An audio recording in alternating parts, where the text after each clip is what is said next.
Very, very much to Conversations, where I'm pleased to welcome to the program Naib Giladi, who is a journalist and has an extremely interesting story to tell. He's the chairman of an interesting organization called the World Organization of Jews from Islamic Countries. And Naim, welcome very, very much to Conversations and to the Manhattan Neighborhood Network Studios. Thank you very much. You have an interesting story to tell. You lived some 30-odd years in Israel, but you were born originally in Iraq. You are a journalist. And I wonder, we want to talk about a great number of things that are going on in Israel and the Middle East now. We're speaking in October of 1994. But I wonder, maybe the best place for us to begin is with your own personal experience. You were originally born in Iraq, and I wonder if maybe you could share with us your own background a little bit, and then we could talk some about your experiences coming out of Iraq, as it were. Yes. Then we have to go back a few years ago.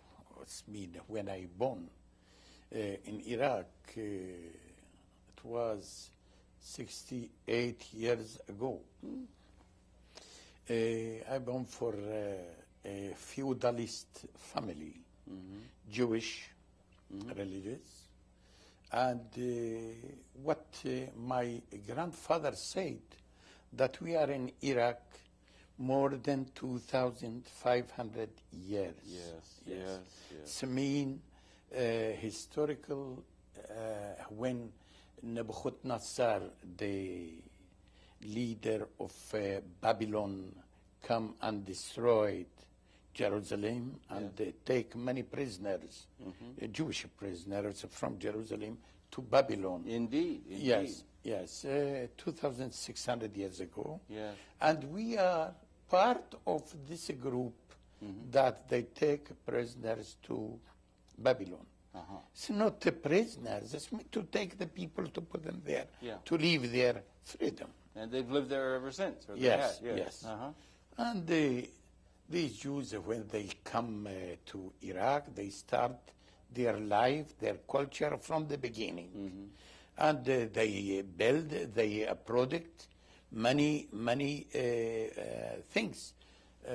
For example, they build like today, like the colleges. At that time, they call it yeshiva. Yeshiva. Yes, but it is not yeshiva like today. No? Today it's just religious. Yes. But at that time, no. Many science, astrology, also accounting, many things. Yes, it was like a college or a university. Yes. And medicine. Yes. Three colleges like that. One Surah, her name is Surah. One Pompadita, and one Nahardea. These go back that many thousands of years? Yes. Okay. It's interesting, And they teach a new cadres of religious leaders and also of community leaders. And if we read today the new, not what they write about the Jews from Babylon before 3-4 lines or 1 pages. No, but there is books in Israeli universities that it's come research of the histories, and all is with notice. Yes, that it was a very rich period of the history, about 2,500 years. Amazing. Of the Jews in Babylon. We just had 200 years in the United States is nothing. 200 years. 2,000 years, it's hard to imagine. 2,500 the center of civilization, And another things that we have to look, that Jerusalem, before that, before the attack of the Babylonian on Jerusalem, it was the center of the Jews in the world. Yes. But after after that, Babylon come to be the center of the Jews. In the world. Yes, in the world. Even they take the orders and the what to do, what not to do for many, many things. Even the calendar, the Hebrew calendar, for the Jews, is come from Babylon. Thank goodness we took the Arabic number, or the other numeral, the numbers that we have finally adopted. You know, between the Arabic numbers and the English numbers of today, it's no different, not too much different. I know. Thank goodness we got those. Yeah. If you look, how would you like to have to do mathematics with Roman numerals? It would be all but impossible. You find that it is same. For example, this is one is something Arabic, and what we have today, and this is two in English, but this is two in Arabic. I see, right. And three in Arabic, three in English. You see, it's no different. And I can attest to the fact that he is writing out the numbers, and that the numbers, the numerical system that we get and use with the zero, the mathematics that we use, we got from the Arabs. And if we had not had that, or from Islam in a certain sense, and if we did not have that system, we would be in a fine fix trying to work with modern mathematics, trying to work. Imagine trying to divide with Roman numerals or something. It would be impossible. But we stray a little bit. Because the Roman come to occupy the Middle East. Sure, they did. They learned too much. The Persians had been, and the Romans. For example, until today in a mathematics, there is a formula in a mathematics. They call it algebra. Algebra. Yes. Yeah. This word, it was in Arabic al-jabr. And who created it was Arab. But in that time, they don't look if he is Jews or Muslim, but he is Arab. Yes. Because we was Arab Jews too. You were Arab Jew. Yes. Right. And they're like American, you have here Christian American and Jewish American. Right. And there also it was, we are Arab, but in a religion, we are Jewish. That's it.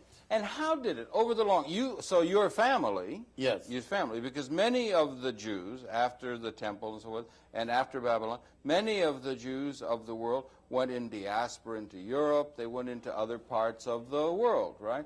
You stayed in, or your family, that you were descended of, stayed in Iraq, what was to become Iraq, and in that part of the world, and many of them stayed in what was the Islamic, what came to be after the 7th century AD, came to be the Islamic part of the world.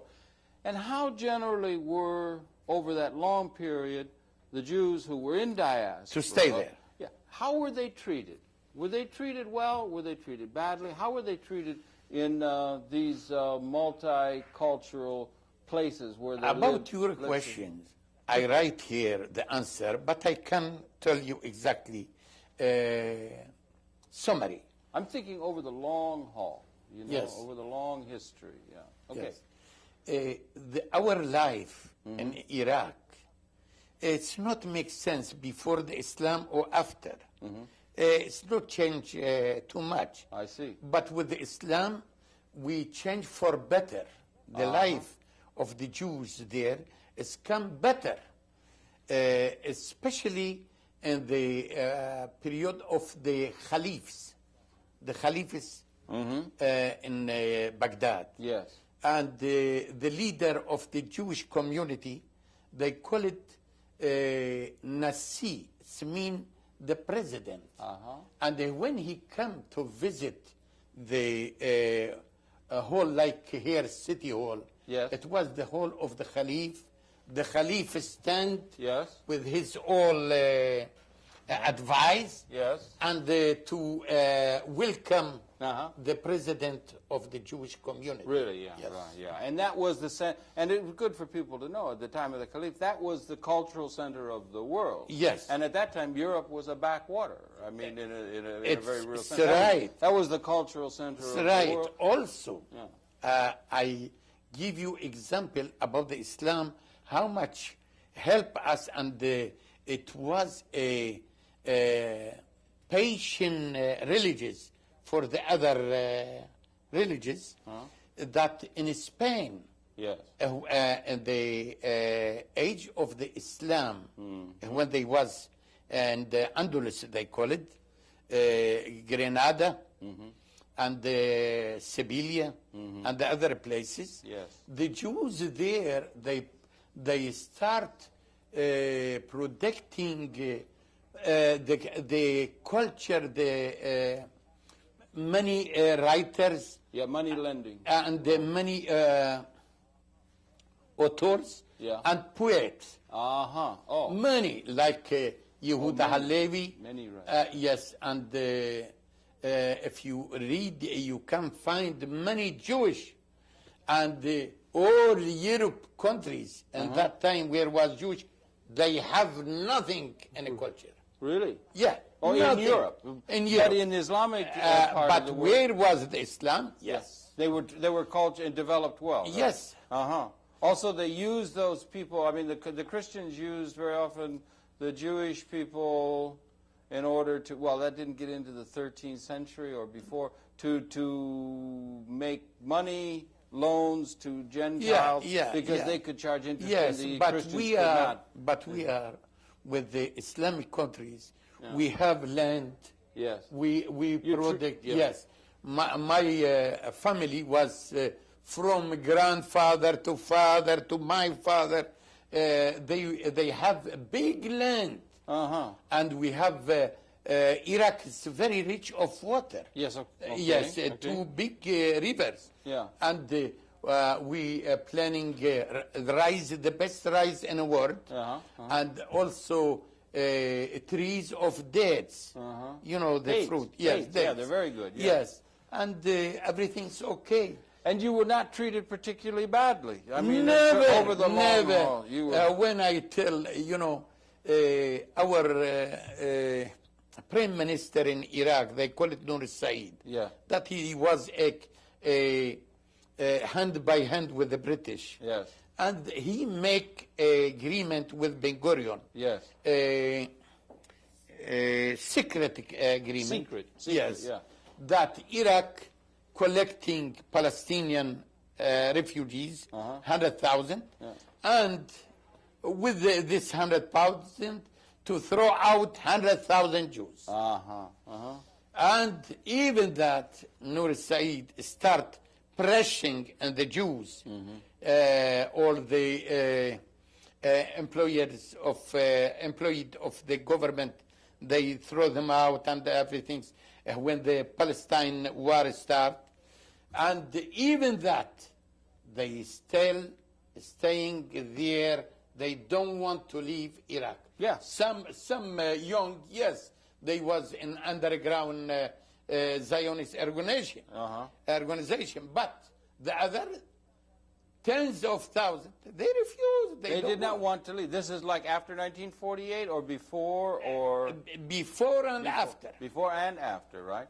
So, yes. Yeah, now we've gone from 2,000 years that they were there. The same things was when Quraysh, the king of Persia, come occupied Babylon and said to the Jews, who to the God, to me, to come, he want to use them for to build from the beginning Jerusalem and to keep Palestine a base for the Empire of Persia. But they say it's for the God. God sent me to help you to build the temple. And very few of Jews of Babylon, they left Babylon and they go with him to Palestine. Not all, no. They didn't. They didn't. No. Now, because Iraq is a rich country for the people of plan and culture. Yes. Right. Yes. Iraq and other areas. I mean, other areas within the Islamic realm. Was throughout most of the history of the Islamic experience between the Jews who lived there and the Islamic experience. The Jews were treated well, and they fit in, and they did well. Yes. And they were treated well. Yes. Throughout most of the experience. Yes.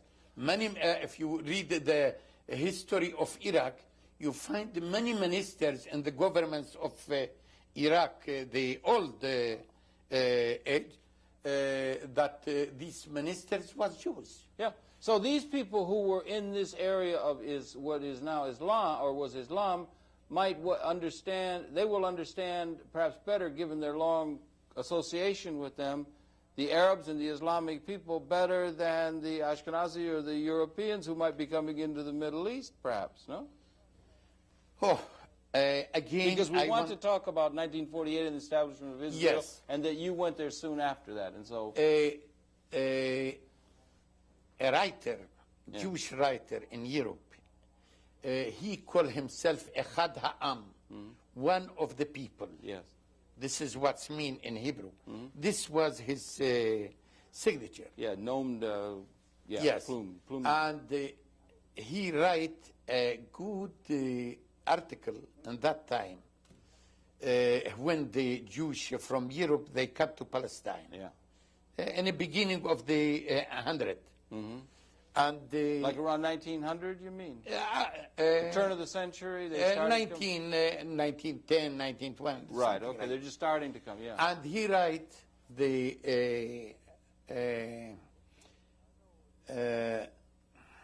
book? Article? No, the how we call no, this sentence? No, cover?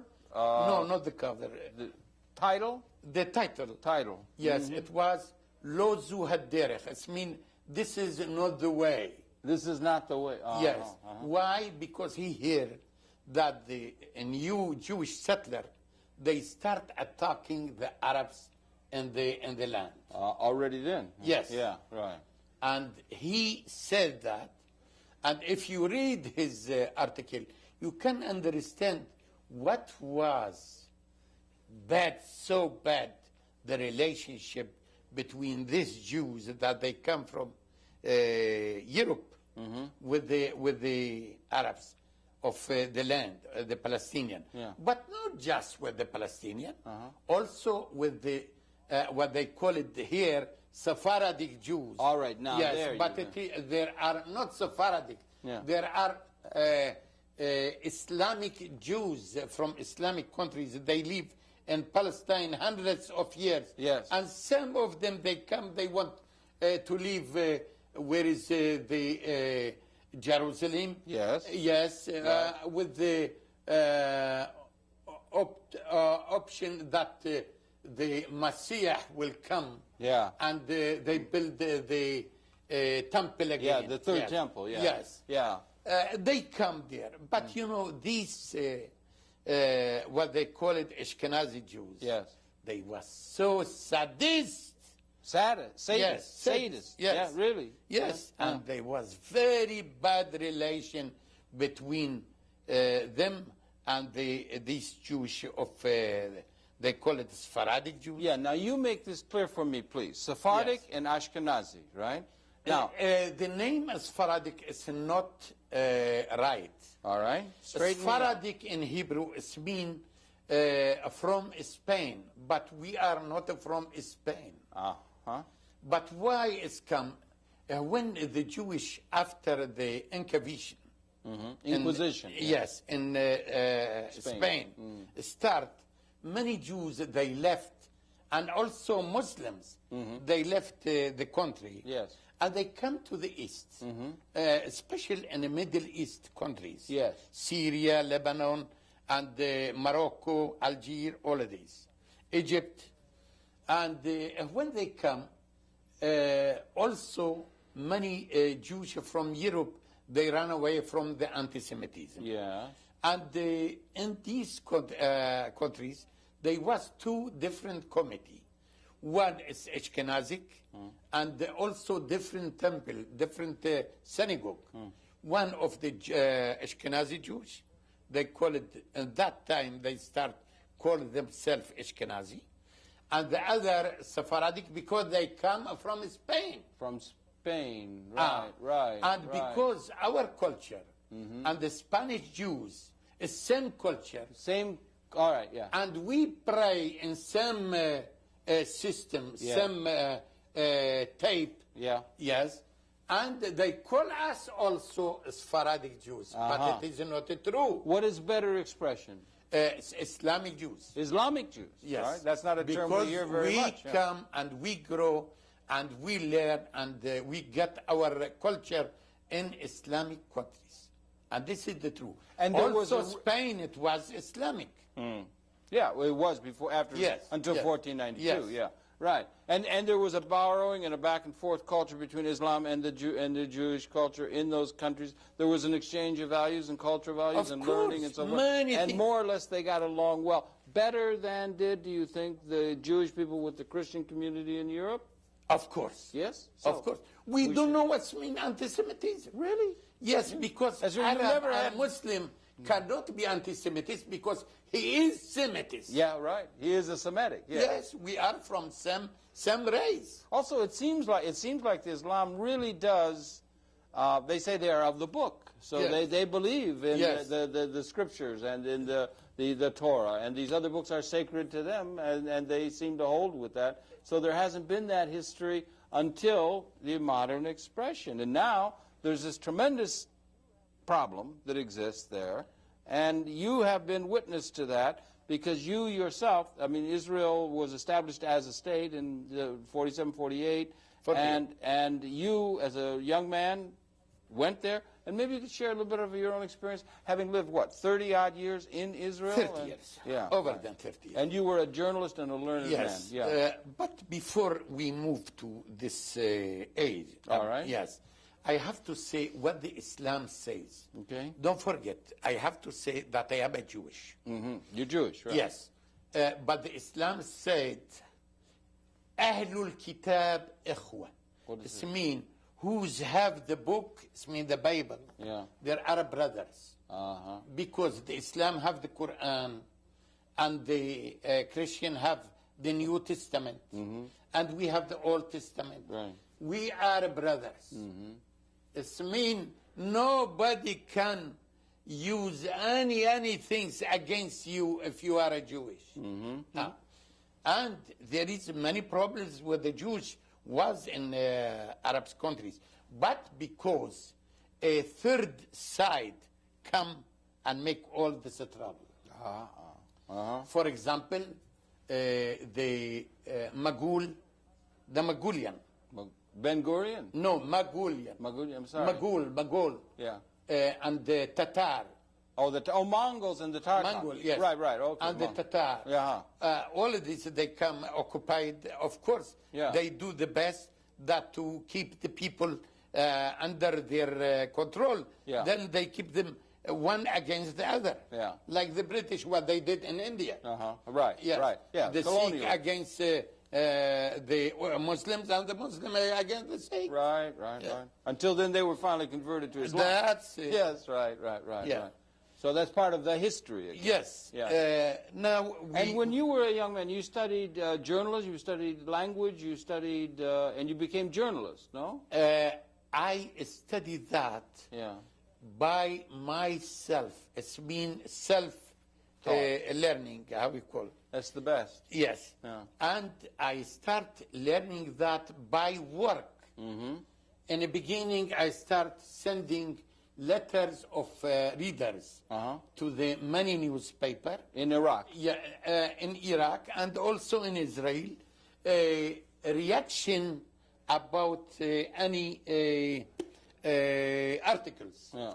And after that, I learned slowly how to build article about some project.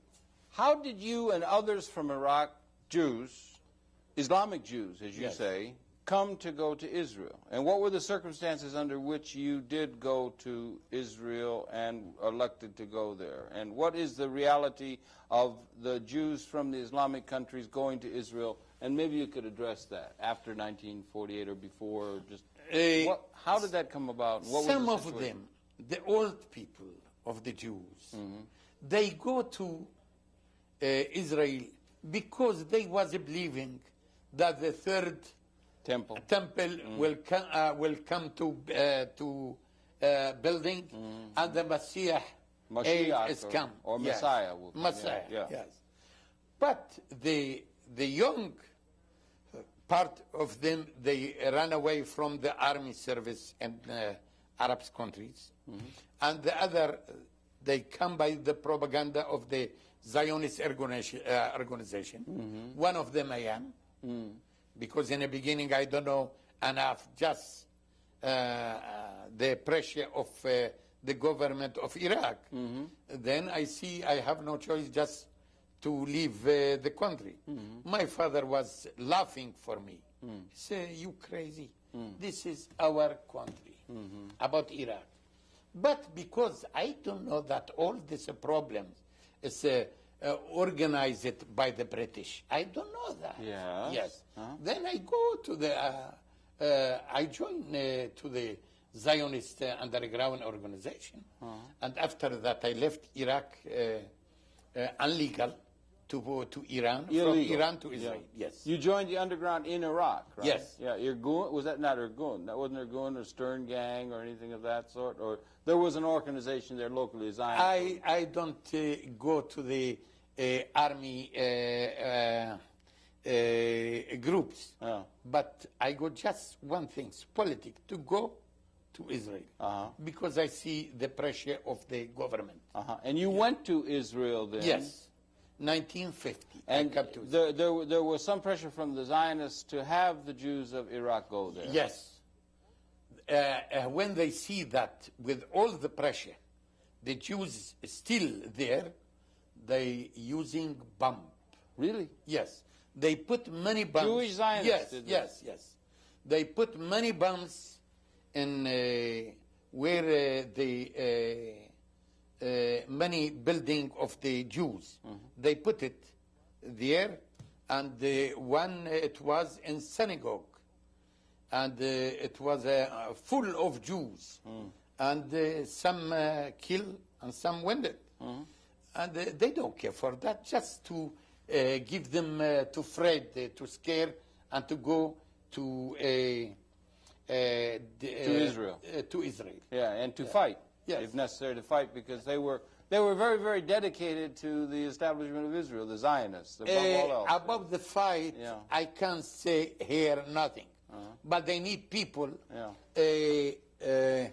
cheap labor, muscle, to work. Yes, because Israel government throw the Arab out, the Palestinian, about 700,000, and they take their land, and they use, they need cheap worker to work with this land. You say they threw them out. They threw them out. Israel might say that those people left voluntarily. It's not true. It's not true. Not true. I met one minister in Israel. I don't want to say his name. And he showed me many files of many villages of Arabs. And I see what's going. By force. And another things. The Israelis in 1948, and also before that, immediately after the decision of the United Nations to divide Palestine, they start to attack the Arabs. And they put, where is the, you know, how you call the deep place where they take water? Well. They put in every well a microbe of dysentery and the typhus. Not to let them to come back. How terrible. Terrible, terrible, terrible. Biological warfare in a sense. Yes. It was very, very... Yes, and that time, this is, I find it, just 2 years ago, they start writing about that time. And they give exactly the detail in the newspaper, Israeli newspaper. Okay, that's been debated a great deal, and it still is, and it will be used differently. Now, you went there in 1950. Yes. Yeah, and you became a journalist, and you lived there until... Not immediately. Not immediately, no, but you went there. Yes. And you were there for 30 years until 1982? Yes.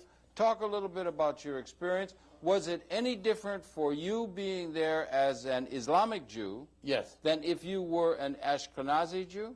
Is there a difference? And what is the difference? Islamic Jew and a Sephardic Jew. Yes. Yeah, much less Ethiopian Jew, you know, or something. Yes. But tell me, what is the difference there that you experienced in the 30 years that you were there in Israel up until 82? I will give just a small story, what happened to me. In 1951, I read in a newspaper, because I learn Hebrew Yes. in an underground organization. I read that they need some studies for culture technicians. Yes. In the time of learning, they will pay him like a technical man in the beginning his work, Yes. his job, salary.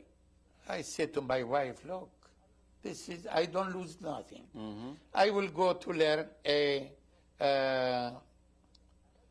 profession. Another thing, a new profession. Another thing, I got money. And I am eating there and sleeping there until I finish.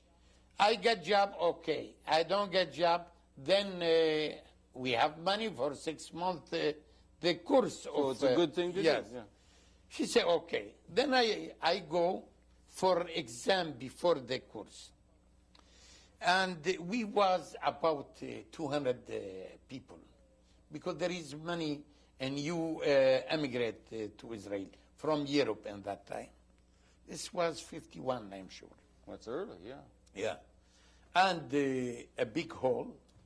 And I see the exam was on paper, like the American system. There is a question and 3 answers. Which one you think the true? Then I make it 5 minutes. I finish. And the time that they give for the exam is 4 hours. And after it's finished, the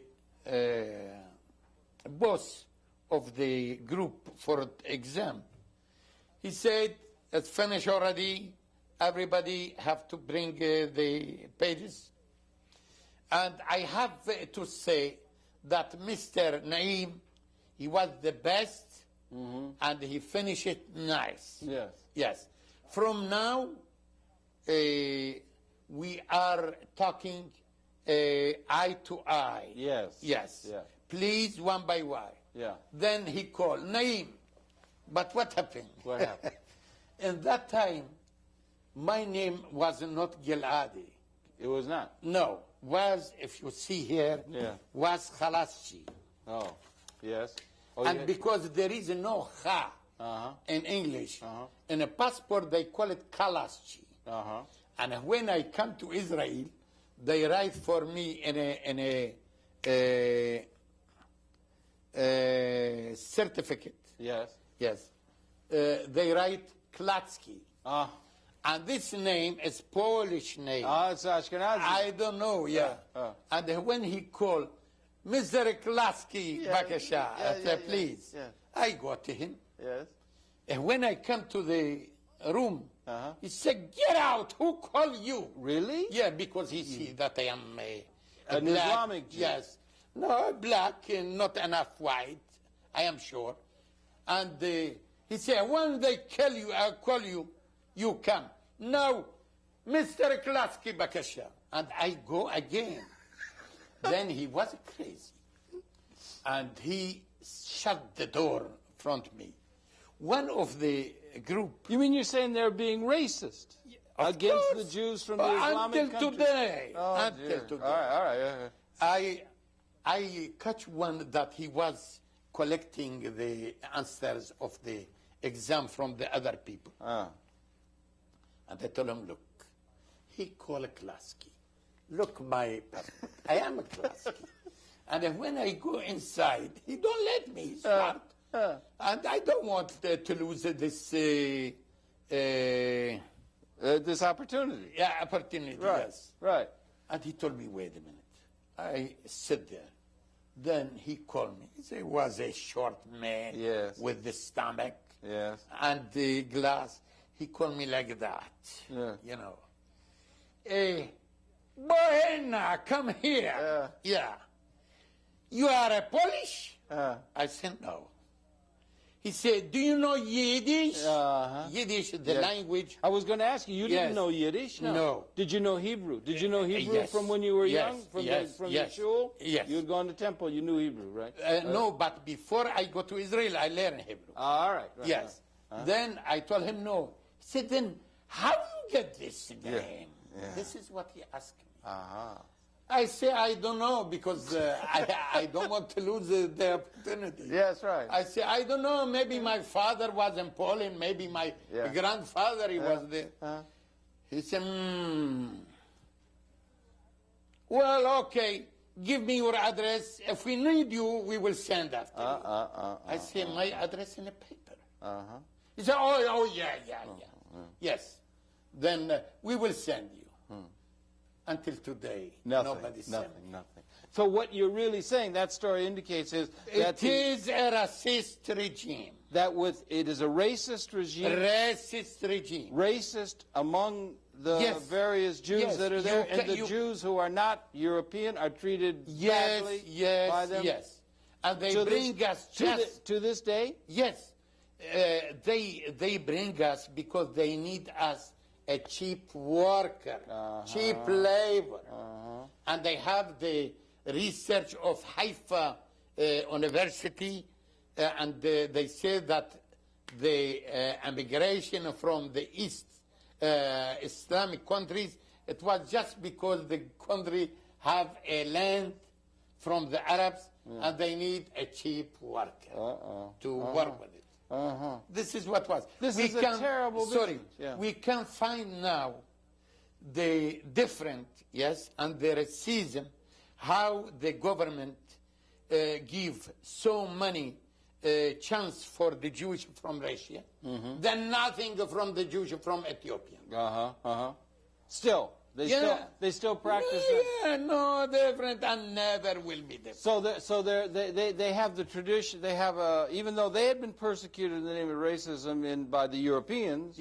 They come into Palestine, and they, even among themselves, racially discriminate against the Sephardim and against the Jews from Islamic country. The Jews from Islamic countries. This is why you have an organization chairman of Jews from Islamic countries. And this is the reason was that in 70 start the Jews, the young Jews of the Islamic country, they created the organization that they call it Black Panthers of Israel. Black Panthers of Israel. Of Israel. Now, who are these? These are the Jews from Islamic countries? Yes, and they fight Black Panthers. Black Panthers. And same time that the Black Panthers in United States start at that time. God bless them, right? Yes. And they had this. Was there a connection between those, or just perhaps intellectually, right? But there was sometime some of them they come to visit Angela Davis. Yeah, Angela Davis. Yes, right? God bless in my home. Malcolm X picture in my home it was. Well, and wonderful. Also Angela Davis and the other.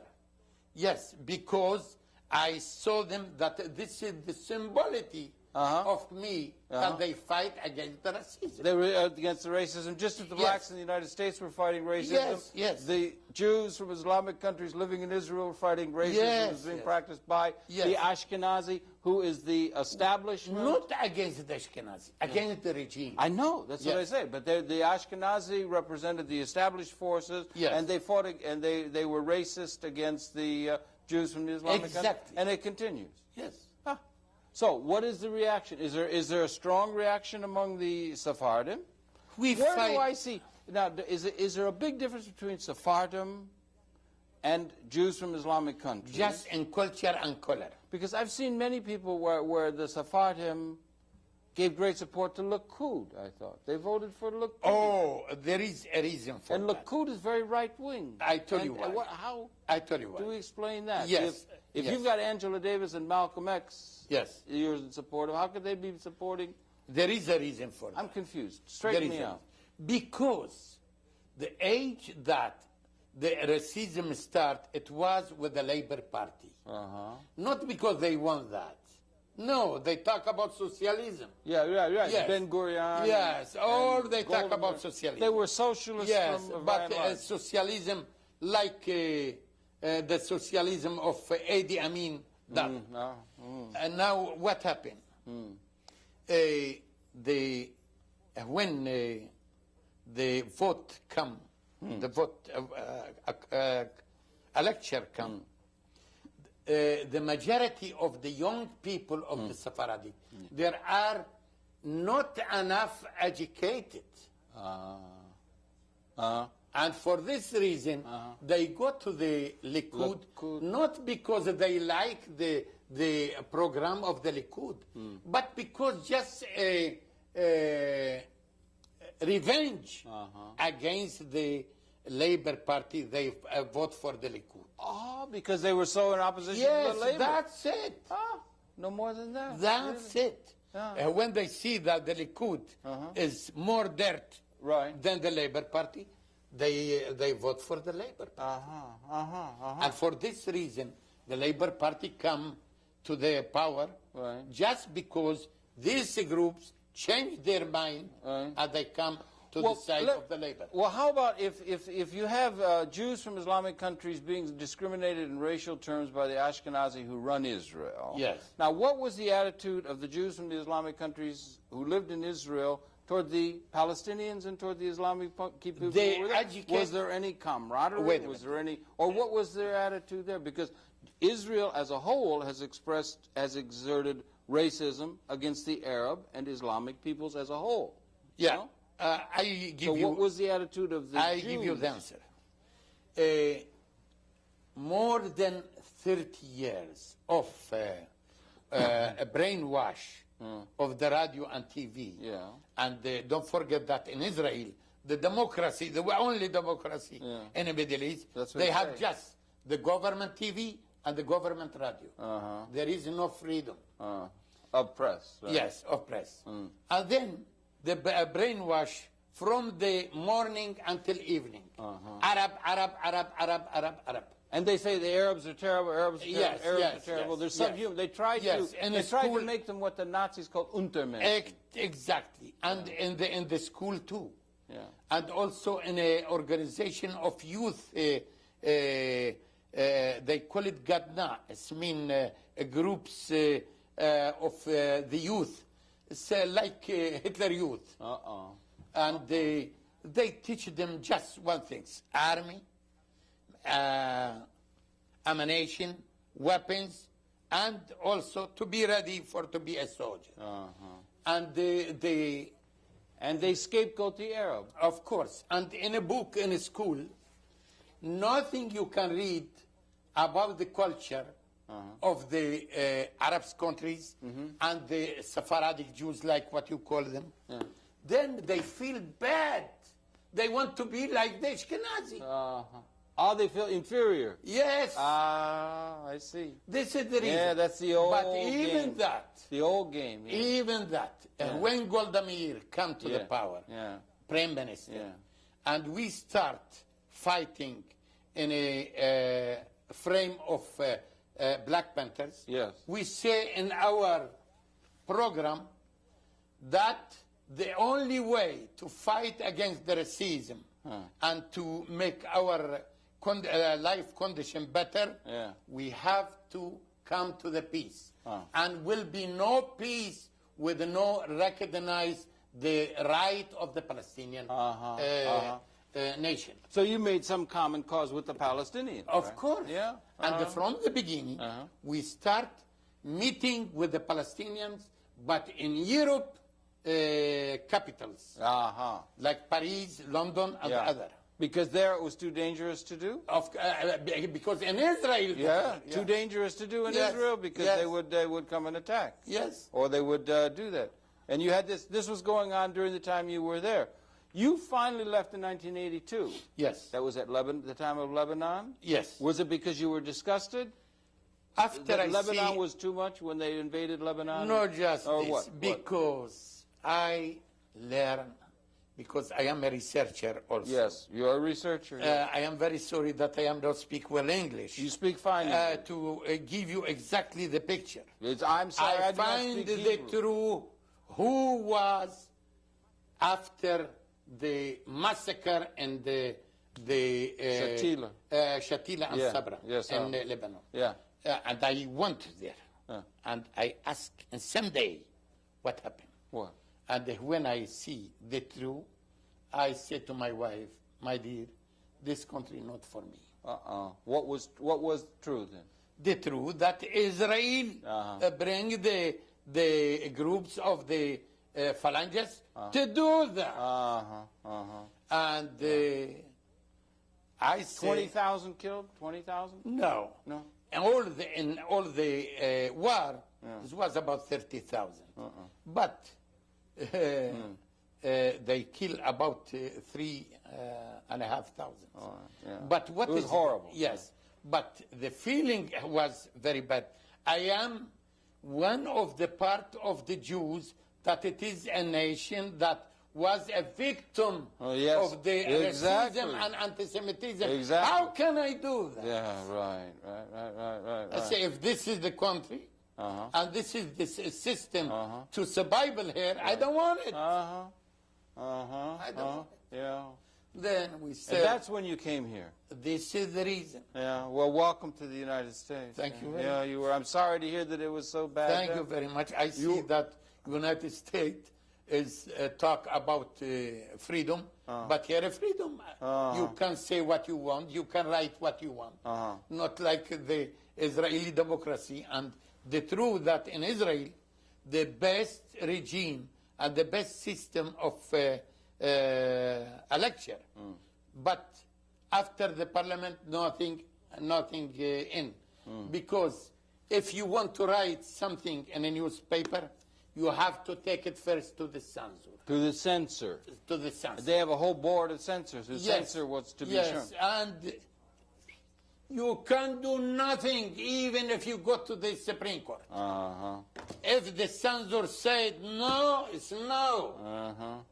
And you had to suffer that as a journalist. You were a journalist trying to do that, and you were also. And I feel it on my body.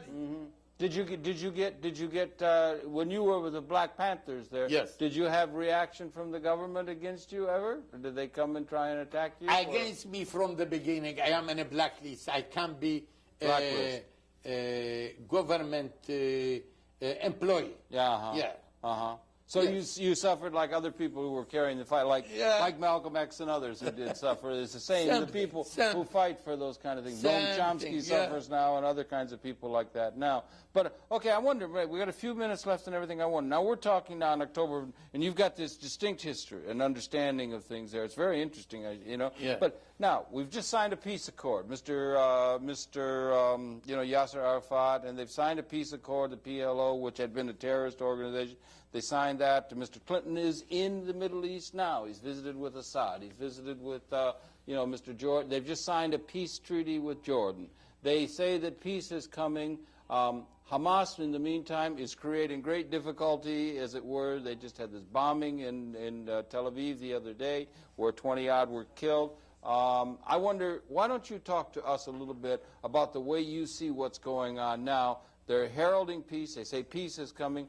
Many people, it seems to me, in the Arab world think it's the peace, the same kind of peace that the American Indians were forced to sign, and that among the masses of the people in the Arab world, it was like as if you will sign this treaty or else, and that, that it was a treaty of duress. But I wonder, how do you see it, and how do you think the people in the broader Arab world see the peace treaty and the peace process that's now going forth in the Middle East or in Israel? I ask just for a few minutes. Yes, well, you only have a few minutes.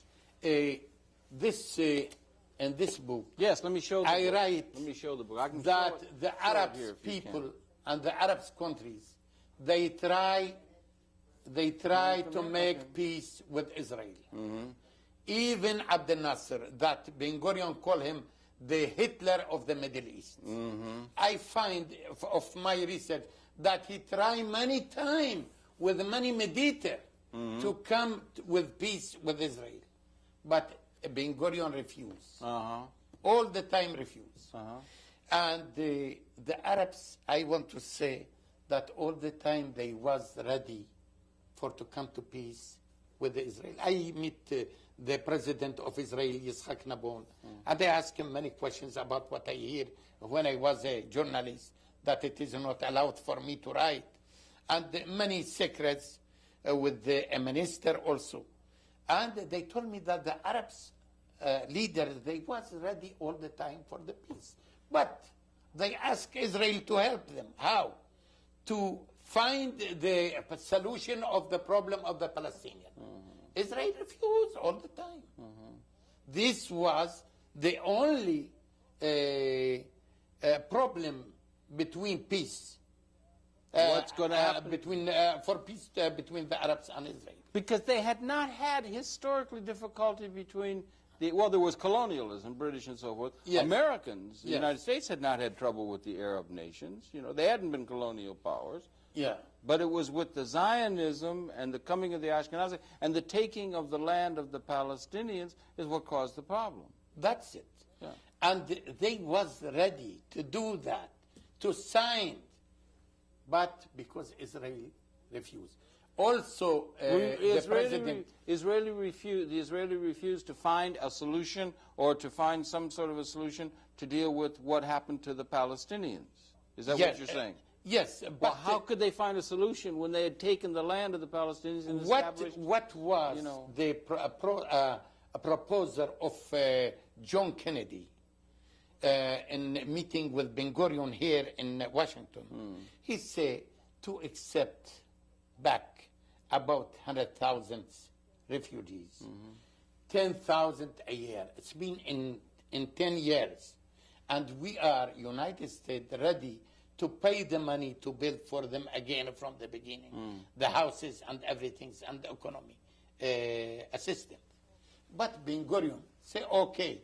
But when he go to Israel, he say, no one refugees and no centimeter of land. Yeah. It means no peace. So you think the Israelis were intransigent over the years, yes. and that's what has made it difficult. But what now? Now the Israelis are now they've got Samaria, Judea. What do you see happen? We've only got a couple of minutes left. And what are we to make of Hamas? And what are we to make of the feeling among the masses of the people in the broader Arab and Islamic world toward this peace process that's being so much touted now? We've only got 5 minutes left. Yes. Or so. With the why Israel come now and ready to talk with and the also Palestinians? PLO, Because the pressure of United States. Without this, never. Now another thing. With the Jordanian, we have no war. The Jordanian all the time, but in secret, they meet each other. Hussein met about 30 Israeli leaders. And also the others, they was ready to talk. But how they can make peace if you occupied Golan Heights and the West Bank and the other? They can't. They can't. If you give me back, like the decision of United Nations 242, then no problem. And they say all that. But they don't want to do that. I don't think. The Israelis, no, they don't want to do it. You know, this is Jordan the problem. Jordan is You Palestine. hit me, Yeah. and you take my jacket. But doesn't it seem? Okay, give me my jacket back. No, I'm not going to give it back. You know, they're going to say Palestine is. Jordan is Palestine. Yeah. And that seems to be the way they're going now, and they're not getting anything. They will never get it because they don't understand the Arabs. They are ready to stay thousands of years to go back to their land. That's it. If you ask somebody here in the United States, from where you are, say from New York or from Massachusetts, but the Palestinian, even there are refugees in Gaza and in Lebanon and in every place.